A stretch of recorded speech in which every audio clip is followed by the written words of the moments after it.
I used to think being the responsible one would eventually pay off. That if you kept your head down, worked hard, and didn't make waves, people would respect you for it. But apparently, in my family, being responsible just makes you the designated doormat. My name's Caleb. I'm 28, single, and, for the most part, financially independent. I've always been the cautious one, the saver, the planner, the guy who reads through contract fine print and calculates 3-month emergency funds down to the last cent. It's not like I had some tragic upbringing or anything. My parents weren't abusive, I wasn't neglected. But I always got the sense that I was convenient. Like the easy kid, the one who didn't cause trouble, who handled things himself, and therefore didn't need as much attention. Meanwhile, my younger brother Micah, total opposite. Micah is 25 and has lived like the main character of every early 2000s coming-of-age movie, except without the growth arc. He's charming, reckless, always in some kind of mess. Failed out of college twice. Wrecked 2 used cars our parents helped him finance. And last I checked, he was trying to start some NFT project with a group of guys named things like Drew Dog and Cash. He's not a bad person, I guess. Just coddled. Always has been. Every time he screwed up, there was a parachute waiting.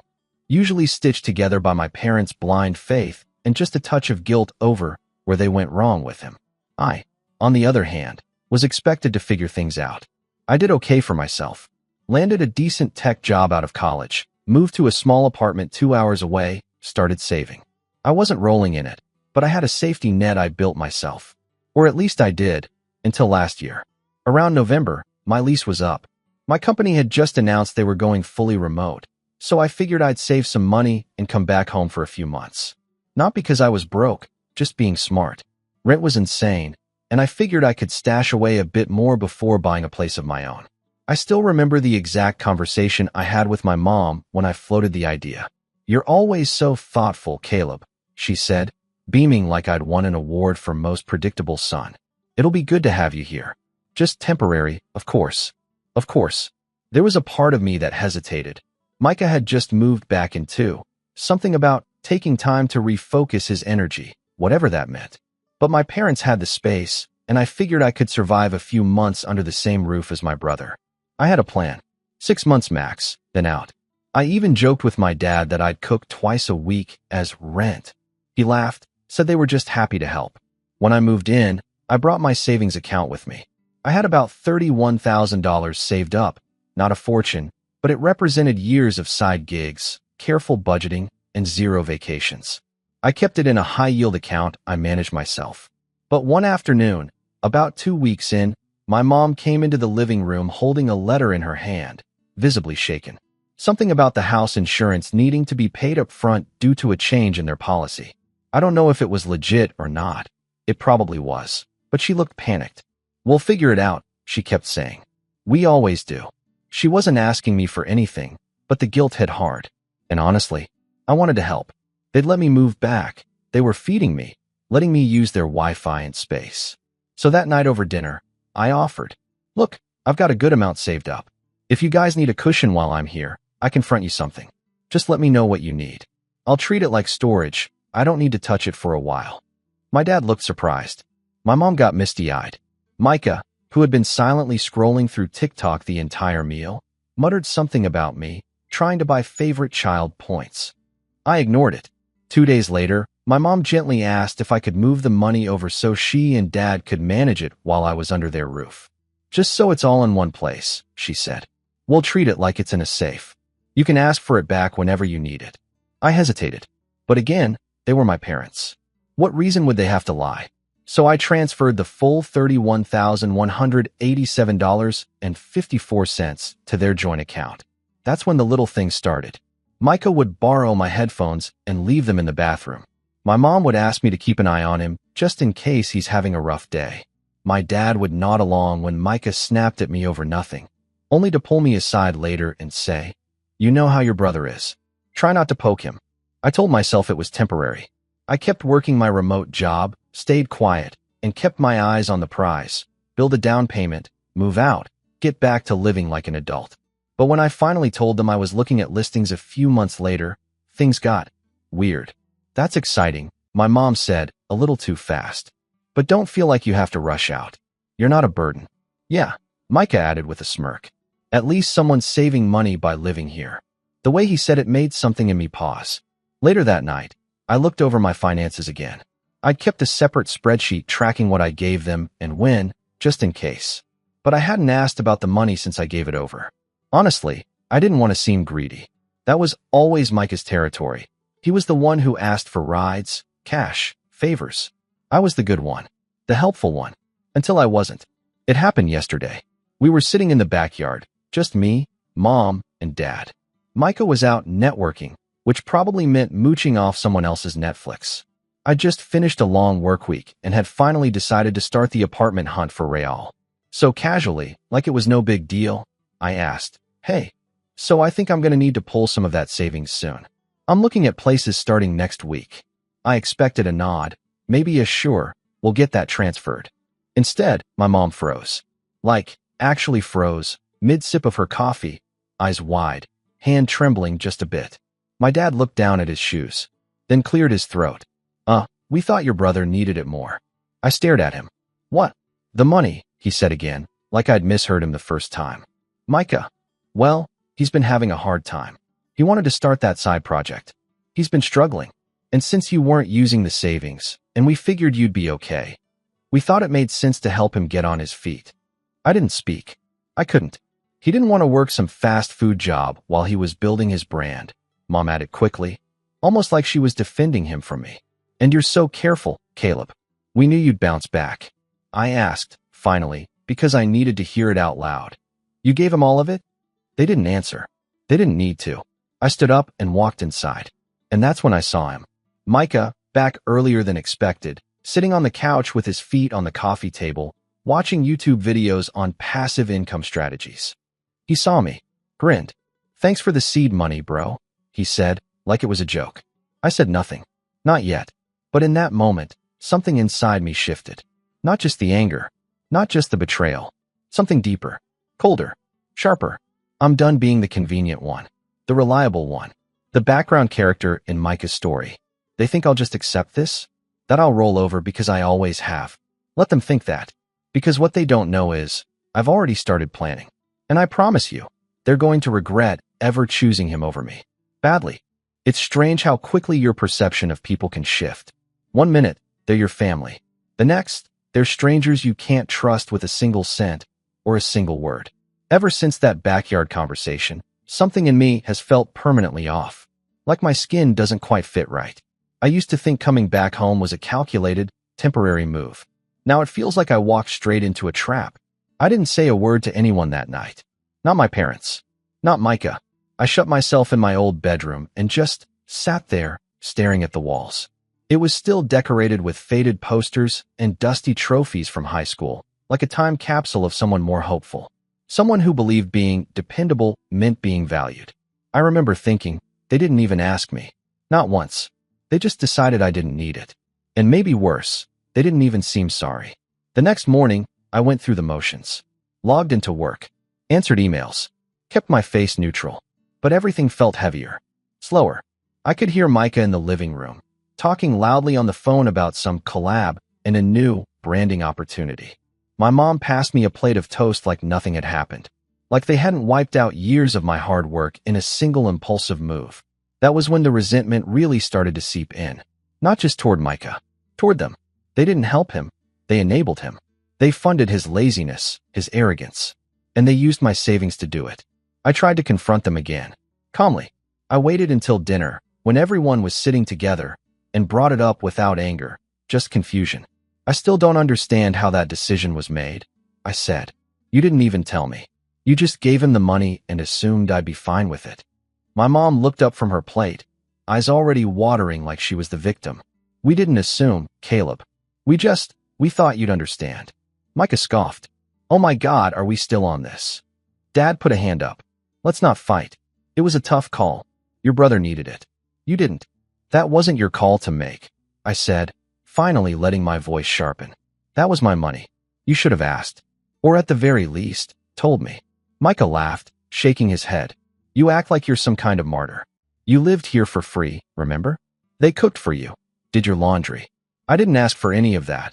I snapped. I offered the money as a gesture, not as a blank check for you to play entrepreneur with. Mom wiped her eyes. You're being so ungrateful, Caleb. We've always done our best. That was when I realized this wasn't a one-time mistake. This was a pattern. They always found a way to make Micah's problems into a family emergency and my boundaries into selfishness. I dropped it that night, not because I was done, but because I knew arguing wouldn't get me anywhere. I needed a plan, not just a way to recover my money, but a way to make them feel what they did. To finally shake them out of this delusion that Micah was some fragile little genius and I was just the spare son, built for support. Over the next few weeks, I played the long game. I kept quiet, smiled when spoken to, offered to pick up groceries. I knew the more cooperative I seemed, the less they'd see me coming. Micah's little business was, unsurprisingly, going nowhere. He spent most of his days on the couch, watching YouTube videos about success without effort. Every now and then he'd drop hints about needing just a bit more capital to launch his next idea. I ignored him, but the favoritism didn't stop. One night, my mom asked me to move my car from the driveway because Micah had people coming over for a meeting. Can't they just park on the street? I asked. She frowned. Micah says it makes them think he's not serious. He needs the space. Right. Because nothing screams professional like a meeting next to a bowl of Cheetos on a living room couch. Still, I moved my car. Again, playing the part. Then came the next blow. I had been tracking my savings, what should have been my savings, trying to figure out how much could realistically be recovered. I didn't know exactly what they gave him or how, but I was starting to piece together patterns. My parents weren't subtle. I noticed new electronics in Micah's room. A second monitor, a business chair, even a ring light. I overheard him bragging to one of his friends on a Discord call that he hadn't spent a single hour working a real job since high school. The moment that broke me, though, came one afternoon while I was on a Zoom meeting in my room. My door was closed, camera on, mid-presentation. I heard a knock, barely, before Micah burst in, holding a phone in one hand and a stack of paper in the other. Dude, can I use your printer real quick? I looked at him, stunned. Micah, I'm in a meeting. It's urgent. Just chill, I'll be fast. He walked right over and started using it. Loudly, while I was still on call with my manager. I muted myself and hissed, "Get out. Now." He rolled his eyes and printed 2 more sheets before finally walking out, without even apologizing. I barely recovered the meeting. My manager noticed the distraction. I had to fake a Wi-Fi glitch excuse. I was furious and humiliated, but what happened next nearly sent me over the edge. That night at dinner, I brought it up calmly. Micah, can you knock next time? I was in a work meeting, and you barged in like it was your office. He didn't even look up. Relax. It took 2 seconds. I asked you to leave, and you ignored me. That's not okay. Here we go, he muttered, stabbing at his food. My dad looked at me sharply. You could be a little more flexible, Caleb. He's trying to get his projects going. It's important. I laughed. Actually laughed. You think what he's doing is important, but the job that pays my bills and helped this household survive for years is just, what? Background noise. My mom looked hurt. That's not what we're saying, isn't it? I said, because it sure feels like everything I do is expected, and everything he does is celebrated. There was silence. Then Micah pushed back his chair and stood up. You're just bitter because no one throws you a parade for being boring, he said. You've got your spreadsheets and your 5-year plan, but no one actually likes you, Caleb. You just make them feel guilty. He walked out. I looked at my parents. They didn't say a word. That was it. That was my breaking point. They'd let him disrespect me, walk all over my space, steal my money, and now insult me to my face, and they wouldn't even defend me. I wasn't a person to them. I was a utility. That night, I packed a bag. I didn't leave, not yet, but I started preparing. The next day, I requested my full transaction history from the bank, going back a full year. I combed through every entry from their account, tracing any large withdrawals that didn't match with bills. I cataloged dates, matched them against things I'd noticed in the house. When Micah got that new tablet, when he ordered that bulk coffee set from Amazon, when he rented a drone for some social media video, I found enough to know for sure they hadn't just borrowed some of it. They had spent every last cent. $31,187. Gone. It wasn't even the money anymore. It was the betrayal. The final confirmation that, in this house, My value was measured only by how useful I was to Micah. So I started phase 1. I told my parents I was thinking of staying a bit longer, that I was overreacting before, that I needed more time to save again before moving out. They looked relieved. They thought they'd gotten away with it. Micah even offered me a smug little, "Good to have you around, bro." I smiled, told him I'd help him with some of his business ideas, asked if I could sit in on a few meetings. "You've got such a good instinct for this stuff," I said. "Maybe I could learn something." He grinned, flattered. "Finally ready to drop the corporate chains, huh?" I nodded. "Yeah, let's build something big. Together." That was 3 weeks ago. Since then, I've been taking careful notes, listening to every call, watching his habits, figuring out who his partners are, what accounts he uses, how his little scam operation actually functions. Because make no mistake, he's not an entrepreneur. He's a con artist with a Wi-Fi connection. And I'm going to expose him. But not yet. Not until everything's in place. Not until they all see what they created. Because when this comes down, it won't just be about the money anymore. It'll be about loyalty, about consequences, and about making sure the next time they think about throwing me aside, they remember what happened when Caleb finally stood up for himself. And trust me, they won't forget it. It's funny how hitting rock bottom doesn't always feel like a dramatic fall. Sometimes, it's just a quiet click, a door closing behind you, a realization that there's no going back. That was me. In the weeks after my brother steamrolled through my dignity and my parents watched it happen like it was a weather report. Just background noise. I stopped waiting for apologies.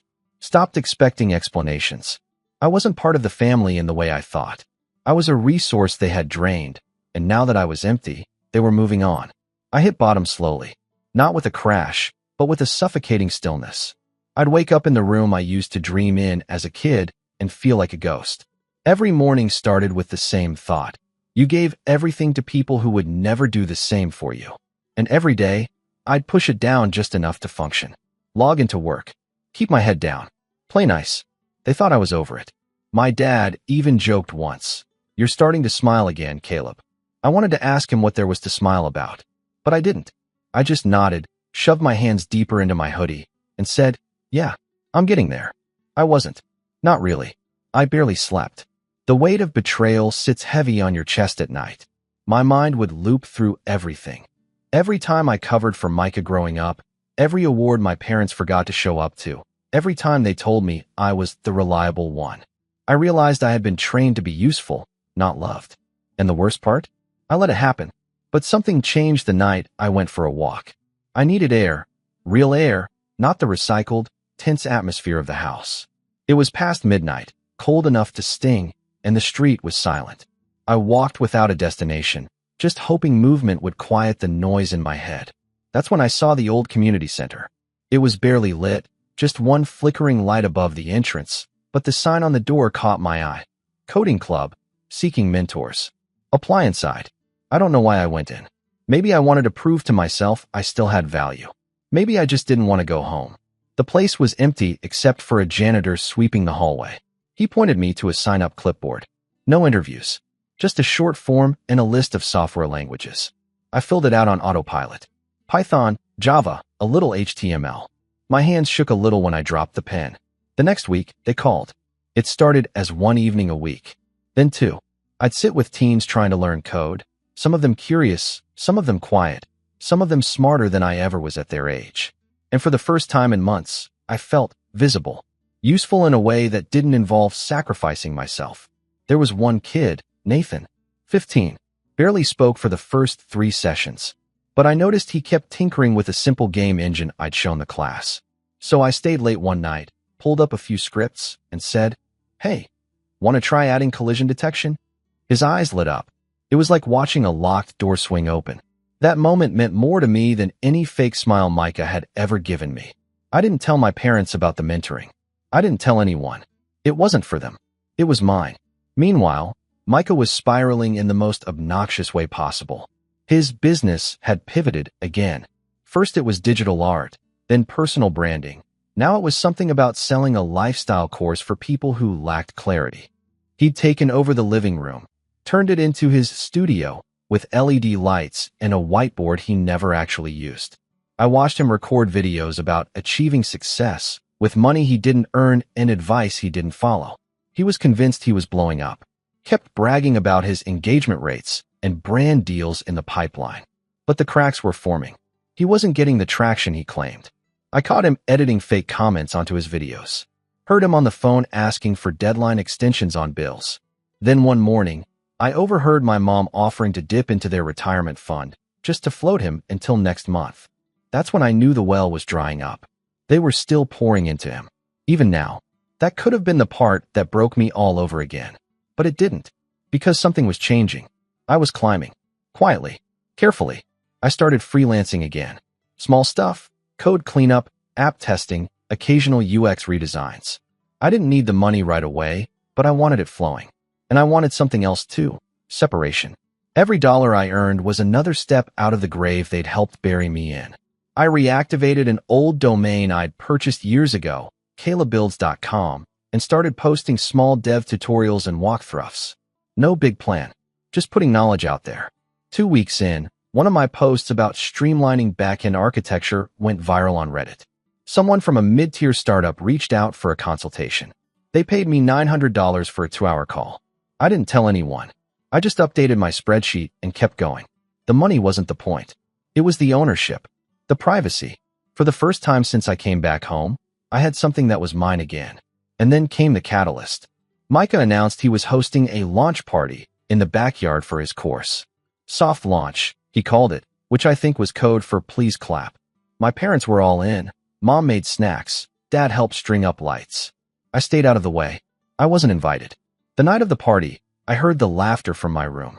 A dozen people mingling around Micah's setup, clinking plastic cups together, congratulating him on his platform. I stayed upstairs. I had work to do. I was on a call with a client in Germany, setting up a framework for a new app. Real work. But around 10 p.m., my phone buzzed. A message from Nathan. Mr. Caleb, I finished the platformer. Do you want to see it? I smiled. Told him to send me a video. He did. It was clunky. Basic. But he'd built an entire level system from scratch. I sent back feedback. Told him I was proud.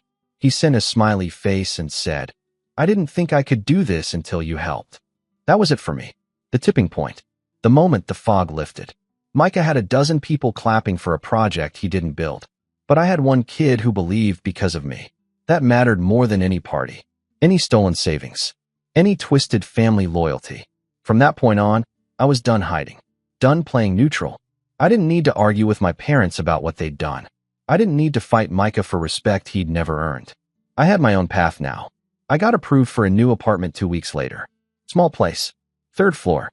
View of a grocery store parking lot. But it was mine. I signed the lease and paid the deposit in full, using the money I'd earned after they emptied me. And when the confirmation email hit my inbox, I didn't cry. But I closed my eyes and whispered, never again. I started packing quietly. Nothing flashy. Just one box at a time. I moved clothes, books, old notebooks filled with ideas I thought I'd forgotten. I boxed up every piece of me that didn't belong to them anymore. I didn't tell them I was leaving. Not yet. Because the real move wasn't physical. It was what comes next. I'd collected everything I needed. Dates. Transactions. Screenshots of Micah's fake testimonials. I even had audio recordings. Nothing illegal. Just clips from his public videos and the lies he told in them. All of it ready. Stored. Labeled. Because I wasn't just going to walk away. I was going to rise first. Then burn the bridge after. And I wasn't going to do it alone. Because people like Micah forget something important. The reliable ones. The background characters. We watch everything. And when we finally stop being quiet, we don't just speak up. We rewrite the story. I don't think revenge is about rage. Not the kind that simmers quietly for a year. It's not wild or messy. It's precise. It's calculated. Revenge, done right, is patient. It waits until your enemies forget what they did, until they feel safe. And then it takes everything they value most. That's the headspace I was in as I walked out of my parents' house for the last time. Well, the last time they thought I was still living there. It was a Wednesday afternoon. Micah was out, working, which usually meant filming himself in front of a laptop at a cafe while sipping overpriced coffee. My parents were gardening. I said I had errands to run, threw a duffel over my shoulder, and left. I didn't say goodbye. Not yet. Because I wasn't done with them. Not by a long shot. I'd already moved half of my stuff into the apartment. The essentials. Computer. monitors, my hard drive, that old high school hoodie I still wore when I needed comfort. The new place was small, 2 rooms, mismatched kitchen tiles, but it was silent, clean, mine. I stood in the middle of the empty living room and took a breath that felt like the first inhale after being underwater too long. I wasn't rebuilding anymore. I was ready. And now, it was time to set the pieces in motion. The first step was information. I already had most of the bank history, screenshots, voice memos, and receipts. But information alone doesn't take down people like Micah. You need timing, leverage, audience. So I made a folder. Project Reset. Inside, I compiled everything. I even made subfolders. Financial, for the exact transfer of $31,187.54 I gave my parents, and the series of subsequent withdrawals that matched up suspiciously well with Micah's purchases. Business, fake testimonials from his website, time-stamped screenshots of him editing comment sections, and 2 private recordings he posted in an unlisted YouTube video talking about how to fake proof of concept. Lifestyle, screenshots of his public stories on Instagram and TikTok, where he claimed to have made 6 figures in coaching sales, but used photos of Airbnb rentals as his own home office. Contradictions, a document showing side-by-side comparisons of what he said online versus what he said at home. Self-made online. Caleb's money helped me get started in private. This wasn't about petty humiliation. This was about the truth. Micah had built a house of cards, and I knew exactly where the wind would come from. Next came the chessboard. One night, I accidentally ran into Micah at a local event. He was hosting a little networking mixer at a hotel bar, something for like-minded creators. It wasn't public. He had emailed an invite list, but one of the kids at the mentoring center forwarded it to me after Micah cold-pitched him during a volunteer shift. I RSVP'd under a pseudonym. Made a new Gmail. Easy. I showed up in a blazer, nothing fancy, and pretended not to recognize him at first. When we made eye contact, he squinted, confused. Caleb. I smiled. Small world. He hesitated. What are you doing here? Looking for a content strategist. Someone told me this was the place to be. His ego puffed up instantly. I could practically see his chest inflate. Dude, he said, throwing an arm around me. You should have told me you were coming. This is my event. He introduced me to the group, half of whom looked barely out of high school, the rest clearly there for free drinks and vague hopes of going viral. He called himself a founder and a vision architect. At one point, he tried to pitch me on investing in his upcoming course, the one I helped fund. I asked with a smile. He blinked, then laughed. Come on, man. Let's not bring family stuff into this. That was just a favor. You're going to get a return once this blows up. Right. A return. I told him I'd think about it, then asked if he had a pitch deck I could share with some contacts in the startup world. He lit up and said yes, and emailed it to me on the spot. That was exactly what I needed. The deck was full of lies, fake metrics, inflated user data, and worst of all, testimonials with stolen photos of real people he'd scraped off LinkedIn, presenting them as coaching graduates. I added all of it to the folder. Step 3. Allies. This one took finesse. First, I reached out to a contact from the freelancing world, James, a guy I worked with on a code base a while back who now ran a tech blog. Not huge, but respectable. James had a section on his site called Digital Charlatans, a monthly feature on scams in the online guru world. I pitched him the story, sent a teaser, left Micah's name out of it at first, just to gauge interest. James bid instantly. This is gold, he said. I've seen this template a dozen times. Promise success, fake proof, disappear after the refund period ends. You've got receipts. I said yes. We scheduled a call. Then I reached out to 2 people from the mentoring center. Both had stories about Micah trying to pitch them on paid coaching, despite them being under 18. I documented it all. With their permission, of course. Blurred names. Protected identities. Last, I reached out to Micah's own collaborators. The few legit ones. There weren't many. Most had already distanced themselves, but I tracked down one guy, Darren, who had designed Micah's early branding materials and had never been paid in full. I offered to connect him with people who could help him recover his money, if he could confirm a few details about Micah's practices. He agreed immediately, said Micah was all flash, no follow-through. I added Darren's emails to the folder. Now came the moment I'd been working toward, the opportunity. And wouldn't you know it, Micah gave it to me on a silver platter. He announced a webinar. A live one. The topic? How I built a six-figure coaching brand in under 12 months. Set for a Friday night. Free access. Email registration required. I signed up with 3 different emails. So did James. So did Darren. So did Nathan. Micah promoted the webinar like it was his Super Bowl. Instagram reels, countdown timers, testimonials that were still fake. My parents reposted everything. My dad called me and said, "Maybe you should tune in. Your brother's really making something of himself." I said I wouldn't miss it. What they didn't know was that I had also messaged the payment processor Micah was using, Stripe. I flagged his account with documentation showing misrepresentation, especially regarding coaching minors. I didn't hear back right away. I didn't need to, because once the webinar started, the countdown to collapse had already begun. I sat in my apartment, lights low, headphones on. Micah appeared on screen, wearing a black turtleneck like he was trying to channel Steve Jobs. Behind him, a custom background of a luxury apartment that I knew was just a green screen. He started with a big smile. "Hey everyone, I'm Micah, and tonight I'm going to teach you how I built a six-figure business with no degree and no 9-to-5. I took screenshots, recorded the session, made notes of every claim, every lie. At the 30-minute mark, he launched into his offer. Normally, my course is $997. But for tonight only, I'm dropping it to $399. Lifetime access. Limited seats. Then he dropped the link. That's when I made my move. James posted the article. Exposed. The fake empire of a coaching visionary. It included screenshots, testimonial comparisons, an interview with Darren, and a redacted summary of Micah's Stripe disputes. 10 minutes later, the story hit Reddit. Then Twitter. People from the webinar started commenting. "Wait, is this the same guy? Yo, I think we're being scammed. Look at this article." He faked all his reviews. Micah kept trying to talk, his smile twitching. "Hey guys, don't believe everything you see online. This is just hate. I've got real students." The chat flooded with links to the expose.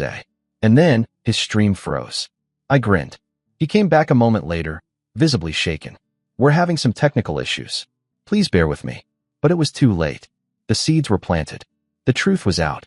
And I hadn't even revealed the final twist yet. Because remember, this wasn't just about Micah. It was about them. The parents who stood by, who helped fund the lie, who thought I'd stay quiet forever. They were about to learn what it meant to ignore the son who watched everything, who kept records, who rebuilt himself from the ground up, and remembered every detail. By the time Micah's webinar collapsed, the damage was already irreversible. I watched it happen in real time. His voice cracked, his chat filled with accusations, and the confidence he wore like armor started peeling off in layers. He ended the stream abruptly, claiming technical difficulties and promising to reschedule soon. There would be no reschedule. Within the hour, the Reddit post hit the front page of /r/scams. James's article got picked up by a mid-tier tech outlet and shared by a few influential creators in the anti-hustle community. Someone even clipped a side-by-side comparison of Micah's fake testimonials with the original LinkedIn profiles he stole from. It went viral on Twitter with the caption, "Another fake guru bites the dust. Don't fall for people like this." I didn't need to do anything else. Micah had built his entire brand on a foundation of borrowed hype and stolen credibility. Once you knock out even one pillar, the whole thing collapses. I had pulled 5. Still, I wasn't done. Not yet. I hadn't told my parents I'd moved out. I hadn't told them anything, really. And that silence? That was intentional. Because the final part of my plan required one last performance, and it would happen face-to-face. I showed up 2 days after the webinar with a box of cinnamon rolls. I wanted to make it feel normal. I needed them off guard. When I walked in, my mom smiled in that slightly overcompensating way people do when something's gone wrong and they're trying to pretend it hasn't. "Caleb," she said, "how nice. You didn't tell us you were coming by." Micah was in the living room, slouched on the couch, hoodie pulled over his face. He didn't say a word. Dad came in from the garage, wiping his hands on an old towel. "Good to see you, son. You want coffee?" "Sure," I said. "Let's all sit down. I actually have something to say." The 3 of them exchanged glances. My mom sat. Dad followed. Micah didn't move. I took a breath, set the box of cinnamon rolls on the table like I was making peace. Then I pulled out the folder. "I know about the money," I said calmly. "All of it. Micah's head turned slightly, just enough to let me see the panic blooming in his eyes. I know it didn't go toward bills or house insurance. I know you used it to fund Micah's business. And I know, because I have records, exactly when and how. My dad opened his mouth. I cut him off. I'm not here to argue. I'm not here to fight. I just want you to know what you gave away. That money wasn't sitting idle.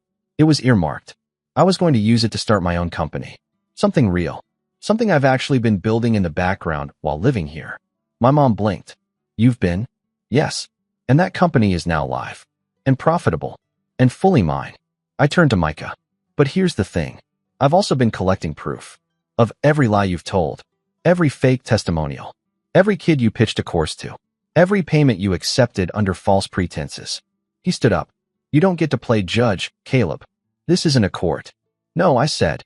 But Stripe disagrees. So does the IRS. And probably your PayPal account, once they finish the fraud investigation I started. He paled. You filed as a sole proprietor, right? Under your own name? Yeah. Bad move. I looked at my parents, now pale and silent. I tried to be the good son. I tried to do the right thing. But you made it clear where your loyalties were. You gambled with my future to cushion his laziness. My mom whispered, we didn't think. No, you didn't. And now Mike is facing a civil lawsuit, a possible tax audit, and an article with his full name trending on Google for all the wrong reasons. I stood. But don't worry. I'm not suing you. You were foolish, not malicious. You won't get another cent from me, but I'm not coming after what's left of your retirement. I'm not like him. I turned to leave, then paused. Oh, and one more thing. I took out a printed check, set it gently on the table. $31,187.54. Void. Just wanted you to see what respect used to look like. The fallout was swift and brutal. Micah's Stripe account was frozen. His PayPal was flagged. His domain got blacklisted after enough people reported him. His collaborators ghosted him, and one even filed a formal complaint. When the article picked up traction, the mentoring center banned him from events entirely. I never saw him leave the house. A friend told me he'd taken down all his social media within 3 days. His fake empire had vanished overnight. But mine was just getting started. The startup I'd been quietly building, CoreBridge Solutions, landed its first 5-figure client the same week. My mentoring program with the community center expanded into a summer coding bootcamp. And I hired Nathan, the high school kid who'd built the platformer, as a part-time assistant. He cried when I sent him his first paycheck. As for my parents, we don't talk much anymore. My mom sends the occasional message. Hope you're doing well. Micah is having a tough time. Can we talk? But I haven't replied. Because forgiveness is a gift. And they already spent theirs. Sometimes people ask me if I regret it, burning the bridge, cutting ties. I don't. I tried to be the son who gave without asking, who trusted, who believed that family meant something stronger than obligation. But when they chose someone else over me, when they watched him laugh in my face and still handed him the match to burn me, they made their choice. So I made mine. I built something real, and I made sure they'd never forget what they lost. My silence was the setup. My success was the revenge. And walking away was the end.